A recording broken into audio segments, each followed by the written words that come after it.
अस्सलामु अलैकुम वरहमतुल्लाहि वबरकातुह। नाज़रीन, आपके साथ आज की इस वीडियो में एक बहुत ही अहम ख़बर ये शेयर करने चला हूँ कि छत्तीसगढ़ के मजहबी इलाका डोंगरगढ़ से ये ख़बर मौसूल हो रही है, मिल रही है कि छत्तीसगढ़ के मजहबी इलाका डोंगरगढ़ से गाय के साथ इस्मत दरी का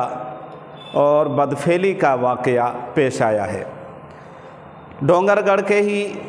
चौराहे पर एक नौजवान जिसकी उम्र 25 साल बताया जा रहा है, वो एक गाय के साथ इस्मत दरी करता हुआ पाया गया। जब लोगों ने उसको देखा कि वो गाय के साथ दुष्कर्म कर रहा है, बदफेली कर रहा है, तो लोगों ने जैसे ही उसको देखा, लोगों की जैसे निगाह पड़ी, वो मारे डर के कि कहीं पकड़े न जाए, वो भागता है और भागने की वजह से उसके पैर में चोट भी आती है। इसकी इत्तला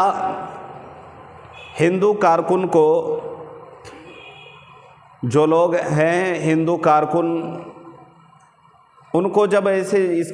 जैसी ख़बर मिलती है, भनक लगती है या इत्तला मिलती है, फ़ौरन वो आते हैं और थाना आकर इसके मुताल्लिक जो है ना तहरीरी रिपोर्ट देते हैं और साथ ही साथ ये मांग करते हैं कि भाई इसको गिरफ्त के साथ साथ ज़बरदस्त इसको जो है ना कठोर जो है ना इसको सज़ा दी जाए, ताकि कोई भी आइंदा ऐसी जलील हरकत न कर सके। तो आप बताएं इस वाक़ये के बारे में कि आप क्या कहना चाहते हैं।